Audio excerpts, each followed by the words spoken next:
और एक बात और ध्यान रखना, परमात्मा जब जब अवतार लेते हैं उसमें संशय नहीं। तो बोला महाराज अब समय कम है, 24 अवतार भी बता दो। बोला भाई बड़ी कथा तो कर नहीं पाऊंगा क्योंकि समय की कम है, लेकिन 24 अवतारों में सनक सनातन सनातन सनत कुमार हुए, उसके बाद में वाराह अवतार है, नारद जी महाराज भी अवतार है, नर और नारायण अवतार है, भगवान श्री कपिल जी का अवतार है, दत्तात्रेय जी महाराज का ये अवतार है, यज्ञ अवतार है, ऋषभ देव अवतार है, पृथु अवतार है, मत्स्य अवतार है, कच्छप अवतार है, धनवंतरी अवतार है, मोहिनी अवतार है, श्री नरसिंह भगवान का अवतार है, वामन भगवान का अवतार भी कल होगा, परशुराम जी का अवतार है, भगवान वेदव्यास का अवतार है, भगवान राम जी का भी अवतार परसों होगा, कृष्ण का अवतार भी परसों होगा, बलराम जी शेषा अवतार है, हरि अवतार है, हंस अवतार है, बुद्ध अवतार है, और 24वां जिसको हम कहते हैं कल की अवतार जो होने वाला है।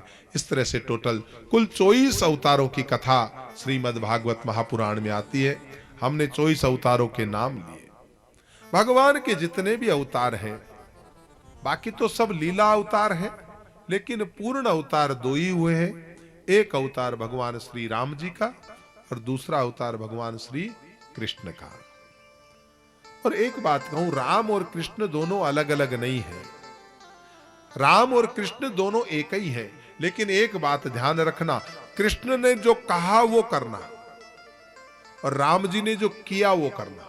कृष्ण ने किया वो मत करना, कृष्ण ने जो किया वो मत करना, कृष्ण ने जो कहा वो करना, राम जी ने जो किया वो करना। राम जी ने कभी कहा तो है नहीं, कहीं उपदेश राम जी ने नहीं दिया।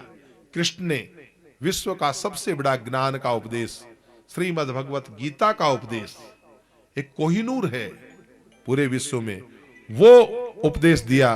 तो कहने का मतलब यह है कि आप एक भगवान लीला पुरुषोत्तम है, उनका कहा करना, एक भगवान मर्यादा पुरुषोत्तम है, और दोनों के चरणों में एक साथ प्रणाम करना, अलग अलग मत समझना। एक बात और बताऊं, ये ब्रह्मा है, ये विष्णु है, ये शिव है, ये राम है, ये कृष्ण है, ऐसे व्यक्तियों को अविवेकी कहा जाता है, मूर्ख कहा जाता है। अरे सब एक के एक ही है। इसलिए शंकर जी की आरती में कहते हैं ना, ब्रह्मा विष्णु सदा शिव लागत अविवेका, राम लागत अविवेका,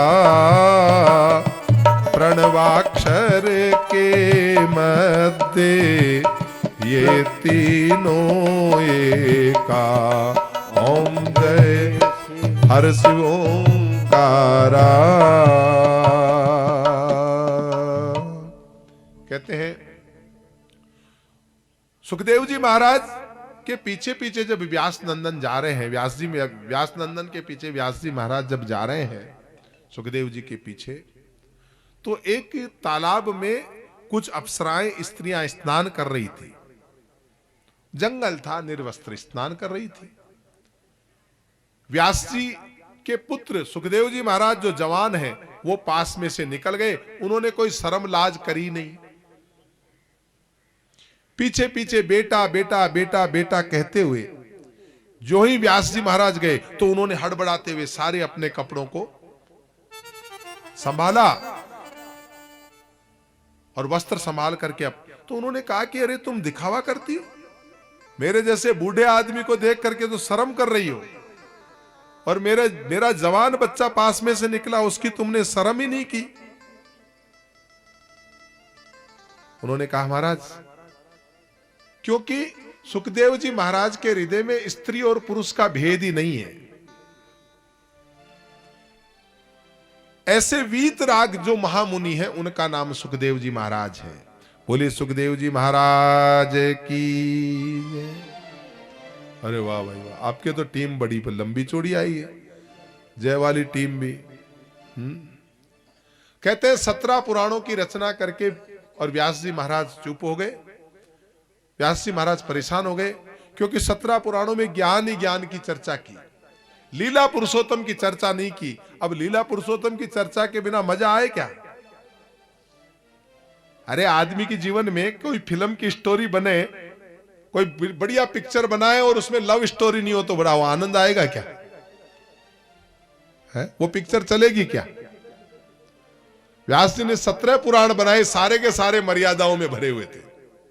ज्ञान ही ज्ञान, ज्ञान ही ज्ञान, ब्रह्म ज्ञान ही ब्रह्म ज्ञान, ब्रह्म ज्ञान ही ब्रह्म ज्ञान। परेशान हो गए ज्ञान ज्ञान से, बड़ा आनंद नहीं आया, मैं दुखी हो गया ज्ञान से।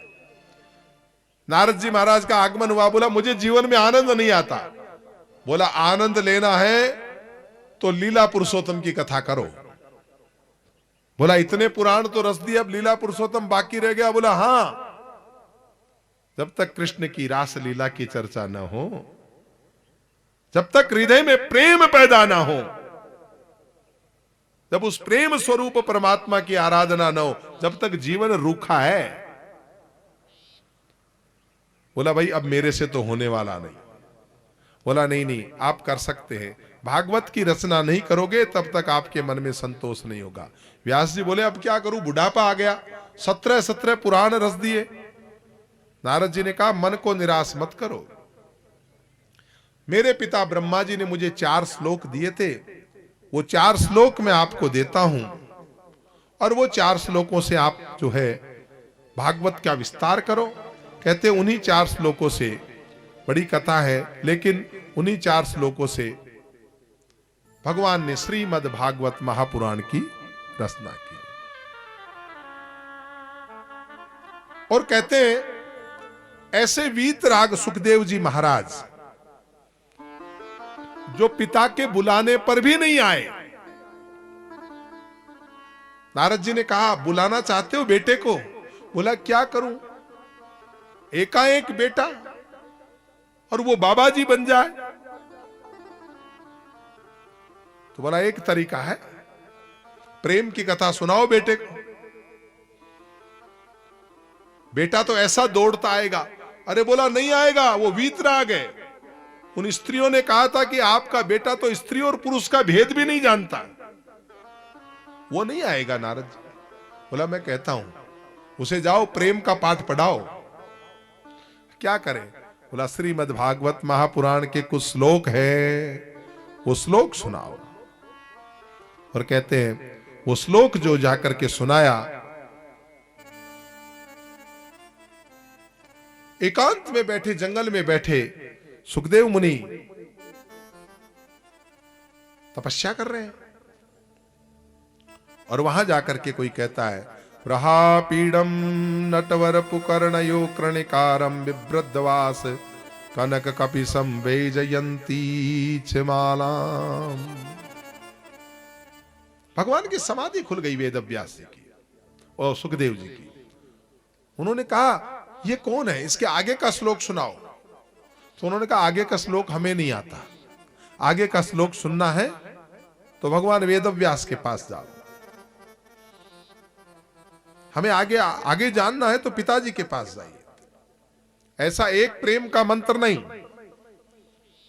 ये श्रीमद् भागवत महापुराण है, ये प्रेम पुराण है, इसका नाम प्रेम सागर है। 18,000 श्लोक है इसमें प्रेम के। सुखदेव जी महाराज ने उठ तो गए लेकिन गए नहीं। व्यास जी ने पूछा क्या हुआ? बोला गुरुजी एक बार तो उनकी समाधि छूट गई और तपस्या छोड़ के कहने लगे इसके आगे का सुनाओ। तो हमने कहा आगे का तो हम सुना नहीं सकते, ये तो पिताजी सुनाएंगे। बोला इस बार जाओ तो ये मंत्र सुनाना, शायद परिवर्तन आ जाए। वो मंत्र क्या था? एक श्लोक था, अहो वकीयम स्तन कालकूटम जिंघासयापाय यद्दाप साध्वी लेभे गतिम धातृचिताम ततोन्यम कम वा दयालुम शरणम ब्रजेम। इस श्लोक का थोड़ा अर्थ भी समझे।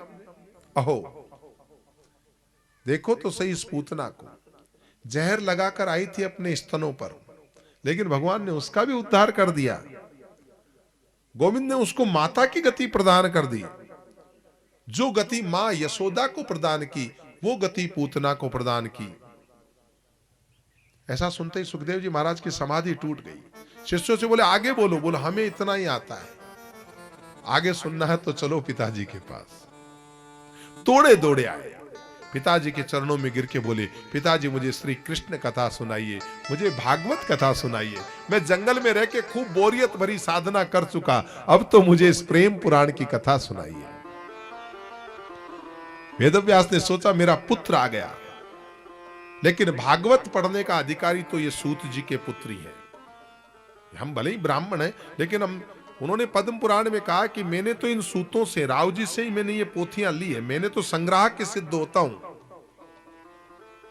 इसको तो ब्रह्म ज्ञान है, मेरे ब्राह्मण का बेटा है तो इसको ब्रह्म ज्ञान ही सुनाना चाहिए। लेकिन ब्रह्म ज्ञान मेरे पास नहीं, ब्रह्म ज्ञान सुनना है। ज्ञान किसी जाति पाति का नहीं होता है, गुरु कोई जात से नहीं होता है। सुखदेव जी महाराज ब्राह्मण हैं, राजा जनक राजपूत हैं, और ब्राह्मण भी छोटे मोटे नहीं, भगवान वेदव्यास के पुत्र हैं। लेकिन ज्ञान गुरु होता है। आज अपने बेटे को ज्ञान लेने के पास किसके लिए भेजा? एक ब्राह्मण ने अपने बेटे को राजपूत के पास कहा वहां जाकर के ज्ञान लेके आ। बड़ी कथा है, कभी समय पे, क्योंकि अभी कल भी थोड़ा कथा में लाइट का विघ्न होने से थोड़ा सा हम लोगों को कल की कथा भी आज करनी पड़ी, तो थोड़ा कथा को थोड़ा सा तेज गति से दौड़ाना भी पड़ेगा। 7 दिन की कथा है तो आप सब लोग बैठे तो 7 दिन में पूर्णाहुति भी करनी है। अब ऐसे ऐसे कई प्रसंग हैं जिन पे काफी बोलना चाहिए था, लेकिन अब थोड़ा सा गति नहीं पकड़ेंगे तो हम कथा में पीछे भी रह जाएंगे, क्रम भी पूरा करना है। कहते हैं महाराज कुछ बजाते रहो, सही। सुखदेव राजा जनक के पास जाओ। वही सुखदेव जी महाराज जिन्होंने काम को जीता, क्रोध को जीता। बेटा तूने काम को जीत लिया? बोला हाँ महाराज जीत लिया। तो बोला पहले राजा जनक को गुरु बनाओ। बड़ी कथा है। राजा जनक को गुरु बनाने गए तो राजा जनक ने कहा पहले पंडित जी परीक्षा लूंगा, उसके बाद गुरु बनूंगा। तो बोला महाराज ठीक है। तो बोला अभी तो जाओ महलों में विश्राम करो। महलों में राजा जनक ने इशारा किया और महलों के अंदर कक्ष में कुछ लड़कियां भेज दी और कुछ कामुक माहौल पैदा कर दिया। और वहां देखा तो रात को जंगला तोड़ करके सुखदेव जी महाराज भाग गए कि अगर मैं यहां रहूंगा तो मेरा तो ब्रह्मचर्य खत्म हो जाएगा। सुबह आए तो पूछे कि क्या हुआ? कुछ नहीं बोल रहे। राजा जनक कहते हैं बेटा ब्रह्मचर्य वो नहीं है जो तुम जंगल में जाकर के बैठ गए और वहां जाके तुमने ब्रह्मचर्य का पालन कर लिया, वहां कोई था ही नहीं तो अपने आप ही ब्रह्मचर्य का पालन हो गया। जब तक अनुकूल परिस्थिति में तुमने ब्रह्मचर्य का पालन किया तो क्या खाक पालन किया? असली ब्रह्मचर्य मैंने पालन किया। देख मैं राजकीय शरीर में हूं, लड़कियां पगचंपी करती है, चंवर ढुलती है, लेकिन फिर भी मेरे मन में लेस मात्र काम नहीं जगा सकी। इसलिए उनका नाम है वेदेह राज जनक। साधुओं ने कहा ऐसा आदमी देह में तो स्थित हो ही नहीं सकता, इतनी प्रतिकूल परिस्थिति में और इसका किसी का काम भाव न जगे। ऐसी स्थिति वाला अगर कोई है तो राजा जनक है। सुखदेव तो बोला महाराज कैसे जीतूं? बोला एक में चित लगाओ। रात को कितनी लड़कियां थी? बोला महाराज मैंने तो देखा भी नहीं, गिन नहीं पाया। तो बोला अभी जाओ देखो, इसके हाथ में एक दीपक दो, महल में घूम के आओ, गिन के आना कितनी है, पर ध्यान रहे दीपक बुझे नहीं और घी ढुड़े नहीं। अब दीपक बुझे नहीं, घी ढुड़े नहीं तो सारा ध्यान तो दीपक की लो में लग गया। पूरे महल में घूम के आए। बोला क्या देखा? बोला मैंने कुछ नहीं देखा। सच बताना क्या देखा? बोला कुछ नहीं देखा। देखो इस दुनिया में चोर, ठग, पापी, अनर्थ, काम, क्रोध सब रहेंगे, मिट नहीं सकता। ये गुण अवगुण सहित सृष्टि है। अपने आप को प्रकाश में स्थित कर लो तो ही सुरक्षित रह सकते हो। मैंने जितनी रात को भेजी थी उससे 100 गुना ज्यादा अभी भेजी है, लेकिन चूंकि तुमने अपने आप को प्रकाश में स्थित कर लिया तो फिर तुम्हें बाहर क्या है कुछ दिखाई भी।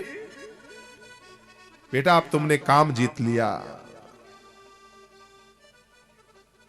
और जब काम जीत लिया तो कहते हैं सुखदेव जी महाराज को कहा कि देखो ये दिगंबर फिरना हमारे लिए ठीक नहीं, बड़े हो गए हो, साधु बनो अच्छी बात है, लेकिन बिल्कुल नंग धड़ंग घूमो अच्छी बात नहीं। राजा जनक के कहने से सुखदेव जी महाराज वैसे तो दिगंबर ही रहे, लेकिन 4 अंगुल की कोपीन पहनना सुखदेव जी महाराज ने प्रारंभ कर दिया। और कहते हैं 4 अंगुल की कोपीन भी इसलिए पहनाई कि इस व्यासपीठ पे कोई दिगंबर बैठ करके कथा कर सकता। राजा परीक्षित को कथा सुनानी है, इसलिए सुखदेव जी दिगंबर नहीं रह सकते, एक कारण भी पैदा करना था, इसलिए 4 अंगुल की कोपीन पहनाई। और महाराज वहां से कहते हैं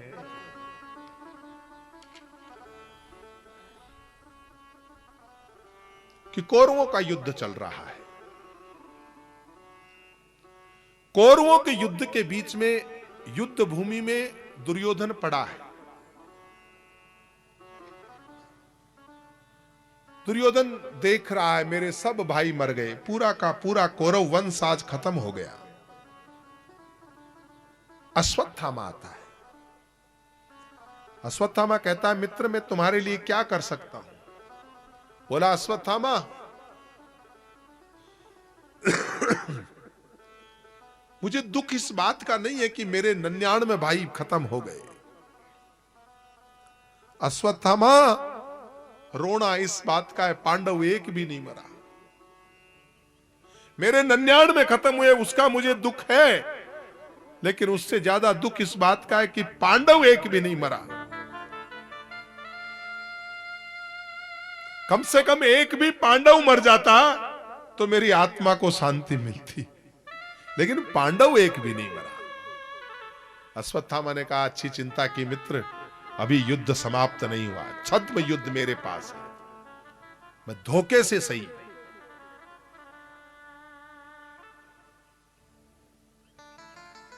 अश्वत्थामा ने कहा मैं पांडवों के सिर तुम्हारे, तुम मरना मत, अपने श्वास को रोक के रखना, कल का सूर्योदय होने से पूर्व पूर्व मैं 5 पांडवों के सिर ताज तेरे सामने लेके आऊंगा।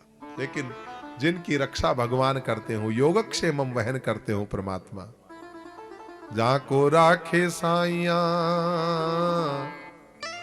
ये बात ऐसे छेड़ते रहा करो, जाको राखे साइया मार सके ना कोई, बालन बाको कर सके हो, बालन बाको कर सके सो जुग बैरी हो। भगवान ने जाते कहा अर्जुन क्या कर रहे हो, उठो यहां से, आज यहां नहीं सोना है। बोला नींद आ रही है ना, सोने दो ना कृष्ण तुम भी। बोला नहीं नहीं सुनो, आज एक बहुत अच्छी जगह चलेंगे। ऐसा कहकर उस डेरे में से भगवान 5 भाइयों को तो उठा के लेके चले गए, लेकिन उन 5 भाइयों के समान चेहरे उनके 5 बेटे वहीं सोते रह गए।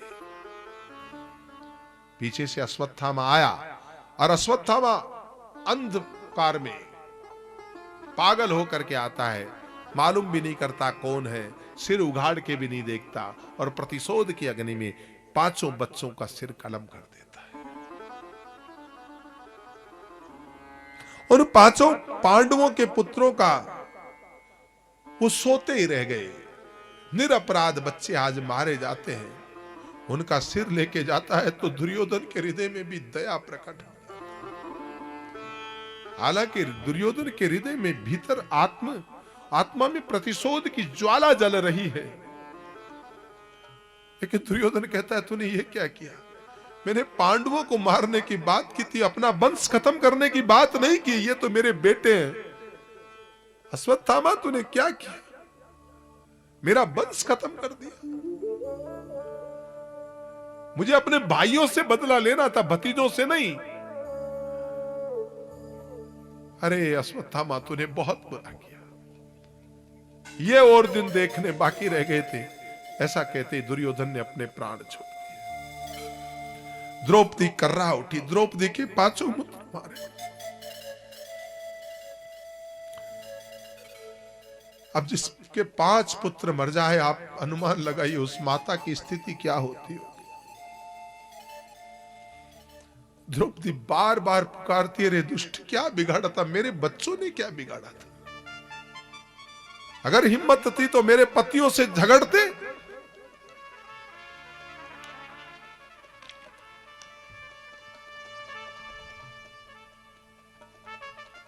मेरे अबोध बच्चे जो सो रहे थे और मेरे बच्चों को भी मारना था तो ललकार के मारना था।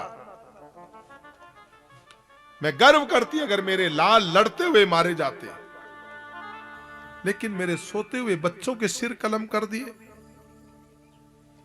इस दृश्य को देखने के लिए लाखों नर नारी इकट्ठे हुए। राम राम राम, कैसा जमाना आ गया। ब्राह्मण के बेटे ने कितना बड़ा पाप किया।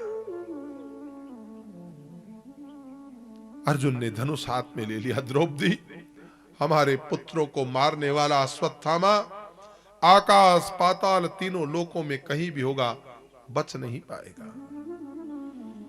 विशाल, इतने में तो अश्वत्थामा ने ब्रह्मास्त्र का संगान कर दिया अर्जुन को मारने के लिए। जो ही ब्रह्मास्त्र को आते देखा, अर्जुन कृष्ण के चरणों में गिर पड़े। कृष्ण कृष्ण महाभाव भक्ता नाम भय, त्वमेको दाह्यमाना नाम पवगो सी संसरते। प्रभु मुझे बचाओ। भगवान ने कहा, अर्जुन डरता क्यों है? कभी कभी जहर की औषधि जहर होती है। उसने ब्रह्मास्त्र का संहार किया, तू भी कर। ब्रह्मास्त्र को शांत करने का तरीका यह है कि ब्रह्मास्त्र के खिलाफ ब्रह्मास्त्र चलाया जाए। और कहते हैं ब्रह्मास्त्र शांत हुआ, अश्वत्थामा के केस पकड़ करके रगड़ता हुआ, खींचता हुआ अर्जुन द्रौपदी के सामने ला रहा है। लोग कह रहे, रे दुष्ट, महर्षि द्रोणाचार्य का बेटा होकर के इतना इतना बुरा कर्म करता है, ऊंच निवास नीच करतूती। अर्जुन ने कहा, देवी, हमारे संविधान के अनुसार ऐसे आतताई को जिसने बच्चों की हत्या की हो मृत्यु दंड देना चाहिए। और जो ही गुरुपुत्र को ऐसे को मैं प्रणाम करता हूं। द्रौपदी कहती, क्या कर रहे, छोड़ दीजिए। नहीं, इसके केस छोड़िए आप, पहले इनके केस छोड़िए, पहले इनके केस छोड़िए। अपने 5 बच्चों का हत्यारा, लेकिन गुरु पुत्र है, गुरु के प्रति श्रद्धा देखिए। आप पहले केस छोड़िए ना इनके। अर्जुन कहता है, तो किसके केस छुड़वा रही है? ये तेरे 5 बच्चों को मां भले ही होगा, मेरा गुरु, मेरे गुरु का पुत्र है। जिस गुरु ने आपको बाण चलाना सिखाया, जिस गुरु ने हमको भगवान में प्रीति, उसके गुनाह भी हमें मंजूर है।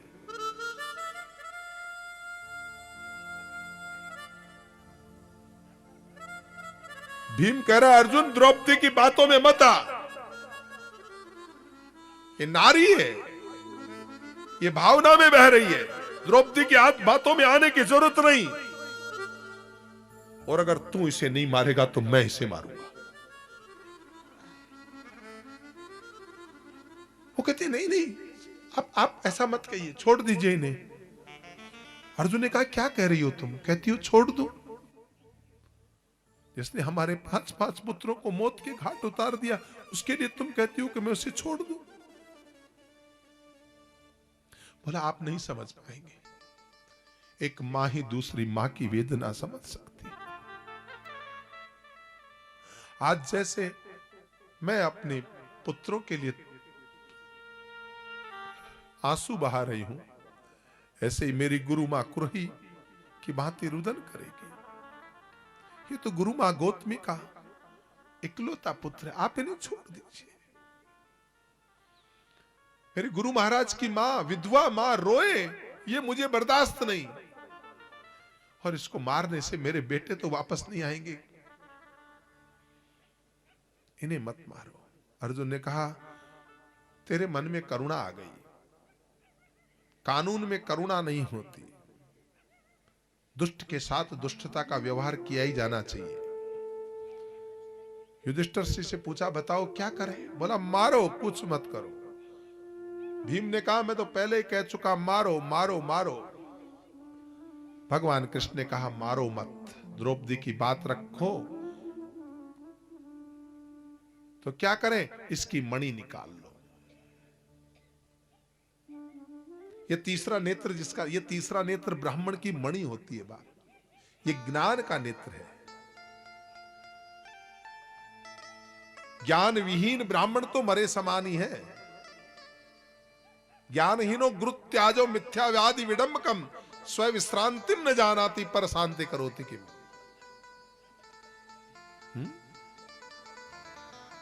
छोड़ दीजिए। बोला इससे क्या मिलेगा? इसे मार करके,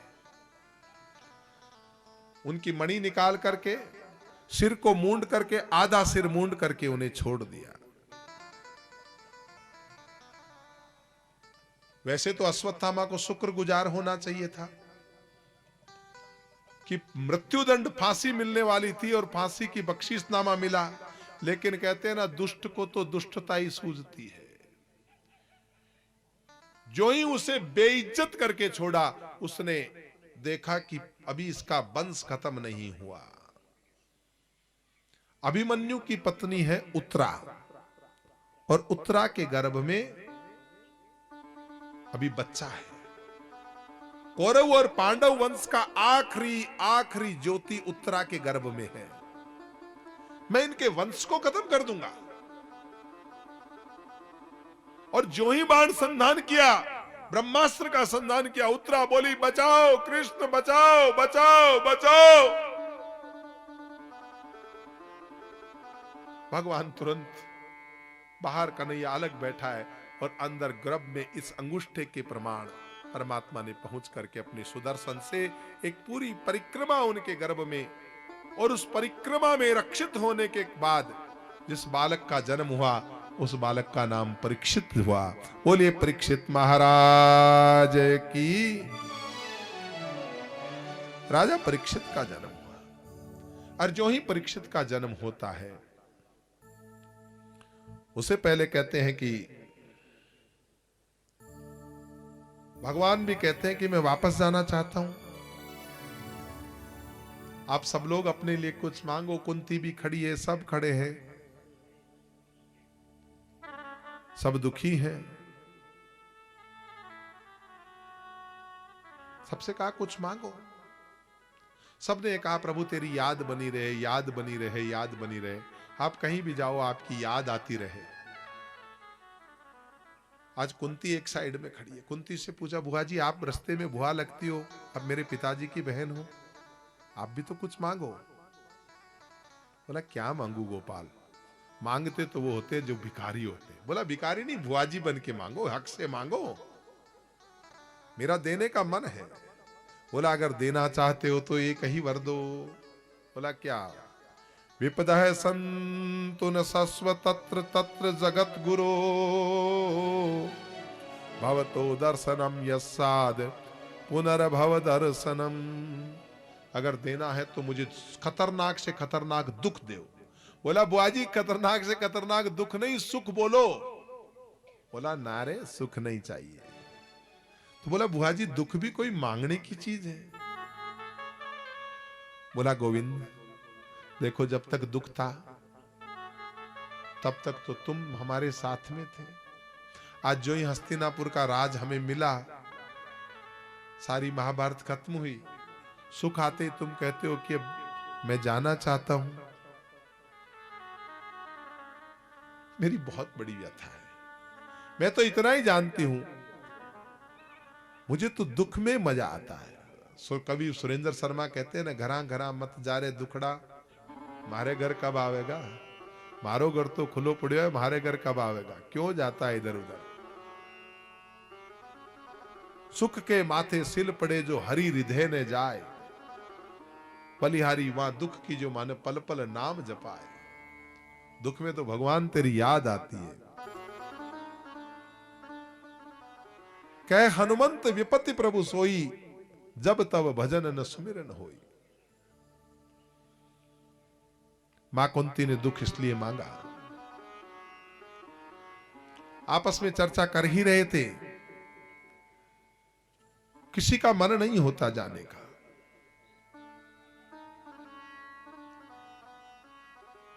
द्रौपदी वगैरह सबको भगवान देख करके देखते हैं, इनको कुछ उपाय तो करवाऊं।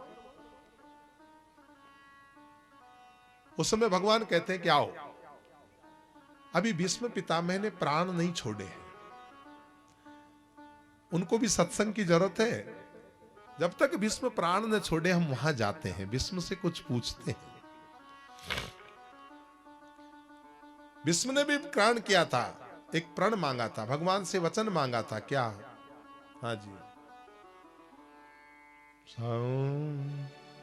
इतना तो करना स्वामी, जब प्राण तन से निकले। भगवान जब भी मेरे हृदय से प्राण निकले, श्री गंगा जी का तट हो, यमुना का बंसीवट हो, श्री गंगा जी का तट हो या यमुना का बंसीवट हो, मेरा सांवरा निकट हो, जब प्राण तन से निकले, इतना तो करना स्वामी। भीष्म पितामह के इतना करना, चाहे गंगा का तट हो, चाहे जमुना का तट हो, चाहे कहीं जंगल ही क्यों न हो, पर जहां भी हो मेरा सांवरा मेरे सन्मुख हो। भगवान ने कहा मैं आपके सन्मुख रहूंगा, मेरे सन्मुख ही प्राण छोड़ेंगे। आओ सत्संग के लिए कुछ लोगों को ले आया। कहते हैं ना, जब आदमी का मरण समय आता है तो सब लोग चले जाते हैं, आज सब आए और जाकर के जब भगवान सामने खड़े हैं, भीष्म जी ने कोशिश की कि मैं खड़ा होकर के भगवान को प्रणाम करूं। भगवान ने कहा बस बस हो गया आपका, मैंने स्वीकार कर लिया, मेरा प्रणाम आप स्वीकार कीजिए। ये युधिष्ठिर आया है, सब लोग आए हैं आपसे कुछ ज्ञान की चर्चा पूछने आए हैं, इनको कुछ ज्ञान की चर्चा सुना दो। मेरे से बोला नहीं जाता कृष्ण, बोला कुछ सुना दो, कुछ तो सुनाओ। बोला इतना ही कह सकता हूं बेटा, सबसे बड़ा धिक्कार और दुष्ट है वो व्यक्ति जिसकी आंखों के आगे कोई अपराध हो रहा हो और वो उसको रोक नहीं पाए। आंखों के आगे अगर अपराध हो रहा हो तो या तो उस व्यक्ति को उस अपराध का प्रतिकार करना चाहिए, नहीं तो कानों में अंगुलियां डाल के जूतियां हाथ में लेके भाग जाना चाहिए। बाकी अपराध अपनी आंखों के सामने होते नहीं देखना चाहिए बेटा। भीष्म इतना कह ही रहे थे कि द्रौपदी जी को हंसी आ गई। द्रौपदी बोली भाई महाराज ज्ञान तो आप भी मरते मरते अच्छा बांट रहे हो, लेकिन जब मेरी लाज लुट रही थी तब आपका ज्ञान कहां था? क्या मेरी साड़ी खींच रहे थे तब अपराध नहीं हो रहा था? है? कहते हैं ना वो राखो लाज है, क्या था उसमें? नहीं, भीष्म द्रोण सब मिट बैठे बड़े बड़े, नहीं, जाएगी लाज तुम्हारी जाएगी लाज तुम्हारी, नाथ मेरो क्या बिगड़ेगो। आवाज को भाई, प्रभु जी जाएगी लाज तिहारी, ना तुम्हें रोका का बिगड़े गो, जाएगी लाज तिहारी।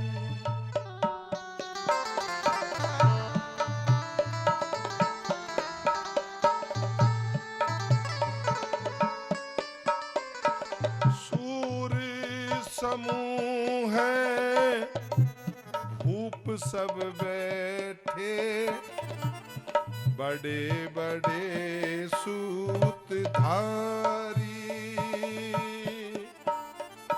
सूर्य समूह है भूप सब बैठे, बड़े बड़े व्रत धारी धारी, बड़े बड़े व्रत धारी।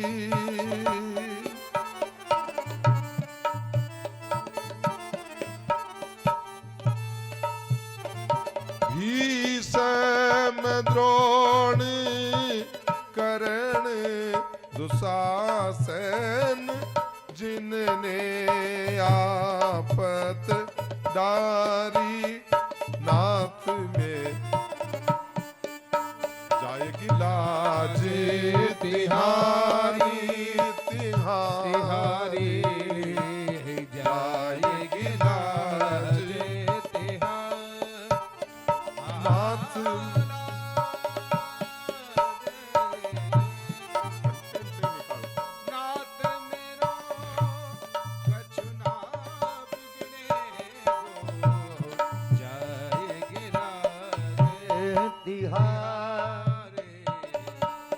जाएगी लाज। महाराज इतने बड़े भीष्म द्रोण आप सब बैठे थे, द्रोण भी ज्ञानी थे, आप भी ज्ञानी थे, मेरी लाज बचाने के लिए आप में से कोई आया तो नहीं? कहां चला गया था आपका ज्ञान? उस समय आपका यह ज्ञान कहां गया था? भीष्म ने कहा, बेटा एक बात बताऊं, अन्न खाने से तन नहीं बनता, अन्न खाने से मन बनता है। इसलिए कहते हैं ना, जैसा खाते हैं अन्न वैसा बनेगा मन। अन्न खाने से तन नहीं, अन्न खाने से मन बनता है। बेटा मुझे दोष मत दो, क्योंकि मैं पापी के घर का अन्न खाता था, और पाप का अन्न खाने की वजह से मेरे ये ज्ञान की बुद्धि सब खत्म हो गई थी। ये तो सरसैया पे पड़े रहने की वजह से जब मेरे खून का कतरा कतरा, उस पाप के अन्न के खून का कतरा कतरा जब निकल गया, आज मेरा मन पवित्र हुआ है, तब बेटा मैं ज्ञान की चर्चा कर रहा हूं। बेटा उस दूषित अन्न को खाने की वजह से मेरी बुद्धि मारी गई थी। इसलिए एक बात ध्यान रखना, अन्न दूषित न हो। अन्न दूषित कैसे होता है? कुछ दोष हैं अन्न की जिनकी अपन चर्चा करेंगे। एक तो आजकल की माताएं, पुरानी माताएं तो सब ध्यान रखती है, लेकिन आजकल की बच्चियों को तो कोई फर्क नहीं पड़ता। मासिक धर्म के 5 दिन औरत को भोजन नहीं बनाना चाहिए। अगर अपने पति और परिवार की रक्षा करनी हो तो चाहे कितने रुपए में किसी को बुलाना पड़े, या कोई महारानी को, किसी को जो भी है पास में पड़ोस में, या कहीं होटल पे जाके खाना पड़े, लेकिन कम से कम अन्न को अगर दूषित नहीं करना हो तो 5 दिन मासिक धर्म के निकाल देने चाहिए। दूसरा, पवित्र चौका अगर लगा सके, थोड़ा सा गाय का गोबर और थोड़ा सा गौमूत्र लेकर के, मान लिया अब तो आपके पक्के आंगन बन गए सबके, लेकिन थोड़ा सा गाय का गोबर हो, थोड़ा सा गौमूत्र हो, हल्का सा चौका लगा दे। अरे पूरे रसोई घर में चौका न लगे तो कम से कम जिस गैस पे आप बना रहे हैं वहां कम से कम एक हाथ का चौका जरूर लगाए। तीसरी बात, झगड़ते झगड़ते भोजन कभी न बनाए, और अगर झगड़ा करना हो तो आराम से बैठ के झगड़ा कर ले, खाना बनाने के लिए कोई और को भेज दे। खाना हमेशा शांत मन से ही बनाना चाहिए है? हम ये जिन बहन जी के घर खाना खा रहे हैं ना, उसका प्रभाव है। आज कथा में आनंद आ रहा है ना,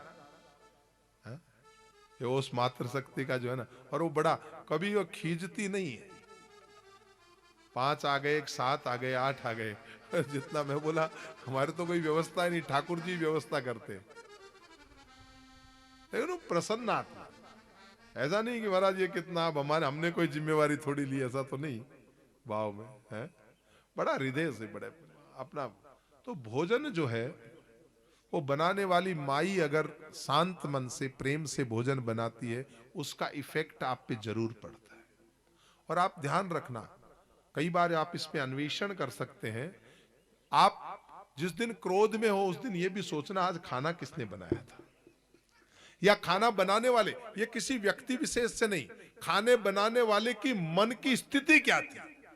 व्यक्ति विशेष का दोष नहीं होता है, पर खाना बनाते समय माताजी झगड़ रही थी या प्रेम से कीर्तन कर रही थी। अगर उसने कीर्तन करते करते हुए खाना बनाया होगा तो उसका एक अलग प्रभाव होगा, और अगर झगड़ा करते करते खाना बनाया होगा तो उसका अलग प्रभाव होगा। ये ध्यान रखना। स्थान का दोष होता है। खाना गंगा जल से बनाए, लेकिन खाना किसी मुर्दे के समीप रखा हो तो खा सकते हो क्या? गंगा जल को दारू की दुकान पे ले जाके मदिरालय में रख दो तो क्या फिर पी सकते हो क्या? चलो गंगा में शराब मिला ही नहीं है, मदिरालय में खाली रख दिया है, फिर गंगा जल पियोगे क्या भाई? नहीं पी पाओगे ना। स्थान का दोष लगता है। गंगा जैसा जल है लेकिन वो भी मदिरालय में अगर रख दिया गया, अन्न के दोष। देखो माताओं, बहुत कुछ कहना है लेकिन समय की सीमा है। मैं तो 5 लाइन में आपको एक बात कह देता हूं। अन्न को खाना मत खाना, प्रसाद बना के खाना। प्रसाद बनाने के लिए क्या करें? खीरे के ऊपर छोटा सा अग्नि में एक गाय के बढ़िया कंडे जरूर मंगवाना घर में, और खीरे के ऊपर थोड़ी धूप लगे, थोड़ा सा शक्कर, थोड़ा सा घी, और छोटे छोटे 5 ग्रास ओम प्राणाय स्वाहा। आप मंत्र लिख लीजिए। ओम प्राणाय स्वाहा, ओम अपानाय स्वाहा, ओम व्यानाय स्वाहा, ओम उदानाय स्वाहा, ओम समानाय स्वाहा। ये 5 ग्रास का भोग लगाइए। वैसे सब माताएं बड़ी विद्वान हैं, सब हमारे यहां, लेकिन फिर भी जो नहीं करती हो वो करने लग जाए। गाय की, कुत्ते की, कौवे की रोटी जरूर निकालें अपने घर में। और अन्न, खुद के खाने का अन्न, कम से कम घर पे गेहूं खरीदो तो मालूम करो ये रुपया कौन सी जगह से आया है। आपके घर में कई तरीके से पैसा आता होगा, लेकिन अन्न की जो बोरी खरीदो उसका जरूर ध्यान रखना कि वो पैसा कौन सी जगह से आया था। इतना भी फर्क पड़ता है। बेटा, ये अन्न का दोष था जिसकी वजह से ये हुआ। कहते हैं भगवान कृष्ण चले गए। जाने के बाद में भगवान को छोड़ने के लिए अर्जुन गए।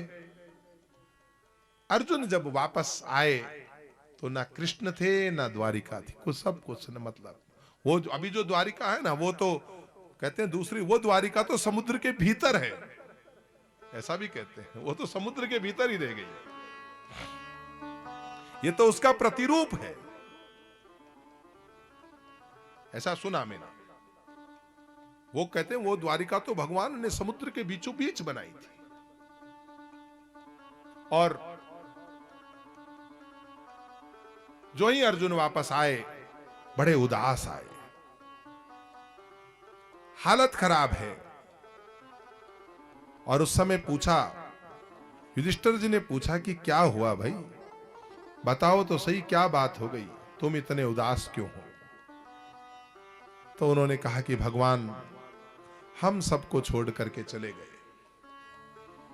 युधिष्ठिर ने कहा जब भगवान चले गए तो हम रह के क्या करेंगे, हमें भी अब नहीं रहना।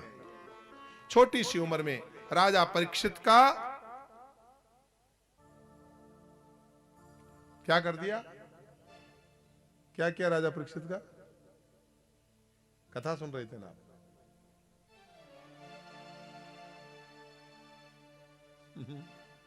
राजा परीक्षित को राजगद्दी दे दी। क्योंकि इसलिए वो बात कर रहे थे तो मुझे पूछना जरूरी हो जाता है कि बात करते हुए कथा में चित्त भी है कि नहीं। राजा परीक्षित को अपने पोते को राजगद्दी दे करके और छोटी सी उम्र में राजगद्दी दे करके वो चले गए और भगवान का सुमिरन करते करते, भगवान का नाम जपते जपते उन्होंने अपना शरीर छोड़ दिया।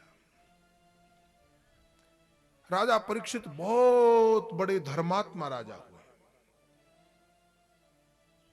राजा परीक्षित के राज में कभी कलयुग ने प्रवेश नहीं किया। राजा परीक्षित एक दिन अपने बुजुर्गों का खजाना ढूंढ रहे थे कि ढूंढते ढूंढते उन्होंने देखा एक बहुत सुंदर सा मुकुट है, सोने का मुकुट है, हीरे जवाहरात लगे हुए हैं। राजा परीक्षित ने वो मुकुट उठा करके अपने सिर पे धारण कर लिया। सिर पे धारण करके और मन में विचार आया कि अरे मैं तो राजा हूं, मुझे तो आखेट खेलने के लिए जाना चाहिए। सिर के मुकुट की वजह से इतने परेशान हुए, अहंकार आ गया ना, घमंड आ गया।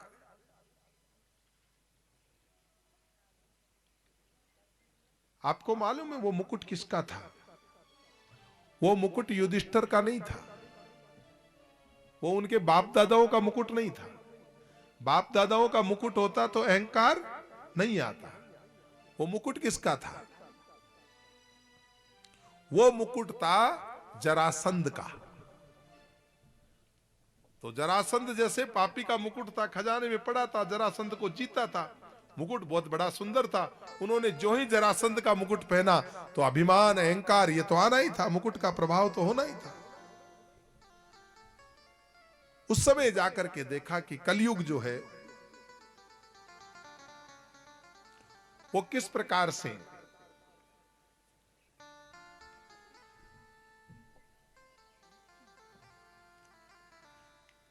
श्री कृष्ण गोविंद हरे मुरारी, हे नाथ नारायण वासुदेवा।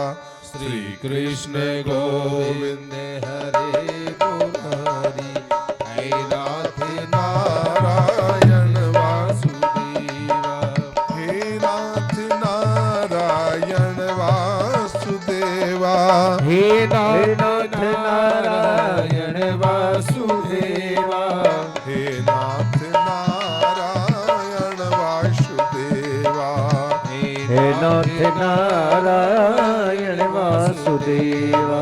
श्री कृष्ण गोविंद हरे मुरारी, हे नाथ नारायण वासुदेवा। श्री कृष्ण गोविंद हरे मुरारी, हे नाथ नारायण वासुदेवा। हे नाथ नारायण वासुदेवा। हे नाथ नारायण वासुदेवा। हे नाथ। नारायण वासुदेवा। और कहते हैं जो ही जंगल में गए उन्होंने देखा एक बैल के 3 पैर कट गए हैं। एक पैर पे एक बैल खड़ा है, पास में गाय माता रो रही है। गाय माता के आंखों से अश्रुपात हो रहे हैं। राजा परीक्षित ने जाके पूछा, मां तुम रो क्यों रही हो? ओहो, तुम तो साक्षात पृथ्वी मां हो। भगवान कृष्ण ने तुम्हारे ऊपर लीला की है। मां तुम्हें ऐसी क्या दिक्कत आई कि हे मां पृथ्वी मां तुम्हें गाय का रूप लेकर के रोना पड़ रहा है? बोला भाई क्या बताऊं, भगवान श्री कृष्ण तो लीला करके चले गए, लेकिन अब पृथ्वी पे मेरी हालात खराब हो गई, मेरे ऊपर पाप बढ़ गया। ये संसार का धर्म का जब लोग पालन नहीं करते, जब पाप बढ़ जाता है, पाप में कलयुग की कुदृष्टि का शिकार हो गया। राजा परीक्षित ने पहली बार नाम सुना कि कलयुग। पास में आए और बोले, भाई तुम्हारे 3 पैर किसने काटे? मैं राजा परीक्षित हूं, पांडवों का पोता हूं, ये दुष्टता किसने की? मैं उस व्यक्ति को दंडित करूंगा। धर्म रूपी बैल बोला, महाराज किसका नाम ले? यदि कर्मकांडियों की बात माने तो कर्मकांडी कहते हैं कि कर्म प्रधान विश्व करि राखा, जो जस करते सा फल चाखा। कौन सुख दुख कर दाता, निज कृत कर्म भोग सब भ्राता। सब लोग तो ये कहते हैं अपने अपने कर्मों का फल भुगत रहे हो, तो हो सकता है महाराज हम भी अपने कर्मों का फल भुगत रहे हो। महाराज मीमांसा वाले अलग बात कहते हैं, सांख्य वाले अलग बात कहते हैं, न्याय वाले अलग बात कहते हैं। कोई कहता है मैं आत्मा हूं, क्या शरीर का क्या दुख होता है। पर महाराज हालत खराब हो गई जब से भगवान श्री कृष्ण गए हैं, हमारा तो जीना हराम हो गया। परीक्षित ने कहा तुम कौन हो, एक पैर पे खड़े हो। बोला महाराज क्या बताएं। इतने में कहते हैं कि कलयुग जो था वो कलयुग उस बैल को मार रहा था। मार हो रही है, एक पैर का बैल खड़ा है और उसको भी चैन नहीं है। कलयुग उस बैल को भी, उसके दया नहीं है। राजा परीक्षित ने कहा अरे ये कौन है, शैतान कहीं का, पकड़ो इसे। वो घबरा गया, राजा परीक्षित का नाम सुनते ही घबरा गया। बोला मुझे क्षमा कर दीजिए राजा। तो बोला तुम कौन हो। बोला महाराज मेरा समय आ गया, मैं कलयुग हूं। तो बोला मेरी शरण में आने के बाद भी तुम्हें यह अधिकार तो नहीं कि तुम इस तरह इस धर्म को और मां पृथ्वी को तकलीफ दो। तो बोला महाराज मैं कलयुग हूं, मैं जाऊं कहां। आप ऐसा करो मुझे कोई एक स्थान बता दो, दो तीन जगह बता दो, मैं वहां रह जाऊंगा। राजा परीक्षित ने कहा यह ठीक है। दुष्टों की व्यवस्था भी राजा को करनी पड़ती है ना। तो बोला एक काम करो, धूतम पानम स्त्रिये सुना यत्रा धर्म चतुर्विध है। जहां जुआ हो, जुआ खेलते हो, वहां तुम कलयुग तुम वहां रहो। जहां धूत क्रीड़ा है, जुआ हो, उनके घर में कपट रूप से कली का प्रवेश होता है। कहते हैं ना जुआ तो बिना कपट के खेला ही नहीं जाता। अगर सच्चाई के साथ जुआ जीतना चाहें तो धर्मराज युधिष्ठिर ही जुआ जीत जाते, पर वहां तो मामा शकुनी जैसा कपटी आदमी चाहिए। दूसरा है शराब की दुकान में तुम रहो। तीसरा वेश्या घर में तुम रहो। जहां हिंसा होती हो वहां तुम रहो। उसने कहा महाराज वो तो ठीक है, लेकिन आपने सारी गंदी गंदी चीजें बता दी, हमारा अधिकार नहीं, कोई एक तो अच्छी चीज बता देते। बोला हाँ भाई गलती हो गई, एक काम कर, तू स्वर्ण में रहा कर, सोने में रहा कर। इतना ही कलयुग चाहता था। राजा के माथे पे क्या था, स्वर्ण का, और उसने तुरंत क्या किया, सोने में जाकर के अपना वास किया। और कहते हैं परीक्षित महाराज वहां से जाते हैं, बड़ी कथा है।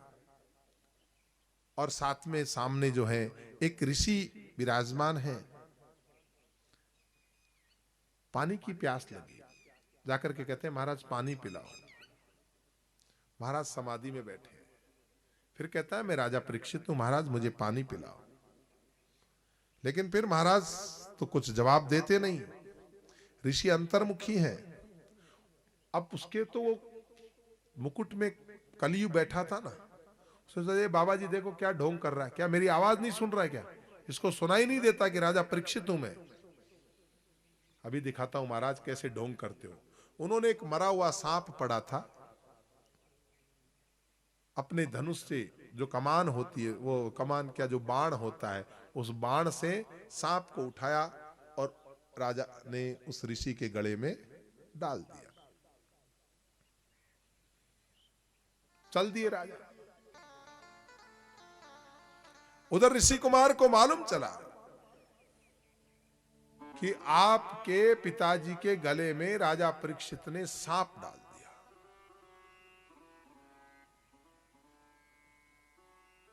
श्रृंगी ऋषि, उनके पुत्र का नाम श्रृंगी ऋषि है। श्रृंगी ऋषि ने तुरंत संकल्प लिया, जिस राजा परीक्षित ने ये मरा हुआ तक्षक मेरे पिता के गले में डाला है, मैं श्रृंगी ऋषि श्राप देता हूं कि वही तक्षक उस राजा को आज के 7 दिन बाद डस करके उसकी मृत्यु प्रदान करेगा। समीक ऋषि की आंखें खुली। उन्होंने, अरे क्या हुआ बेटा, तू रो क्यों रहा है? बोला, महाराज आजकल के राजा भी क्या राजा हो गए, शर्म ही नहीं आती, साधु संतों का सम्मान ही नहीं रहा। बोला, क्या हुआ बेटा? बोला, क्या बताएं, आपके गले में मरा हुआ। अरे बोला, कोई बात नहीं, राजा से गलती हो जाती है बेटा, राजसी प्रवृत्ति होती है, अपनी तरह से साधु थोड़ी है, न मालूम कौन से स्वरूप में रहते हैं। तूने कुछ श्राप राप तो नहीं दिया? बोला, मैंने तो ऐसा दंड दिया है, मैंने उसे श्राप दे दिया कि 7वें दिन तक्षक नाग उसे डसेगा। समीक ने कहा, तुरंत अपने 4 शिष्यों को बुलाया और उसे कहा, ये मेरे बेटे का दिया हुआ श्राप है, श्रृंगी ऋषि का श्राप है, ये खाली नहीं जाएगा। राजा परीक्षित, तुम्हारे को जो उपाय करना हो वो कर लो, 7 दिन का जीवन तुम्हारे पास में है। अपने गौर नाम के शिष्य को भेजा। परीक्षित महाराज कहते हैं, वाह। पत्नी ने कहा, आप डर क्यों रहे? बोला, मैं डर नहीं रहा हूं, मैं तो हर्ष हूं। बोला, क्या? बोला, 7 दिन तक मेरा काल भी मेरा कुछ नहीं बिगाड़ सकता। काल की भी हिम्मत नहीं कि 7 दिन तक काल भी मेरा कुछ बिगाड़ सके, क्योंकि श्रृंगी ऋषि ने मुझे श्राप नहीं वरदान दिया है। अब 7 दिन से पूर्व मेरी मृत्यु भी नहीं आ सकती। और माफ करना बाप, 100 वर्ष के बेकार जीवन से तो विवेकानंद का 40-45 साल 50 साल का जीवन ही बढ़िया है। बेकार के फालतू सुबह उठे और शाम को जो जीवन खत्म किया, ऐसे जीवन के बजाय तो चाहे 10 साल का जीवन ही क्यों न मिले है। आदि गुरु शंकराचार्य कोई 100 वर्ष के थोड़ी होके थे गए थे भाई। जीवन चाहे कम मिले, जीवन का दिन महत्व, और सच्ची इंपॉर्टेंस तो वो है 7 दिन भी अगर ढंग से जिए जाए बहुत कुछ।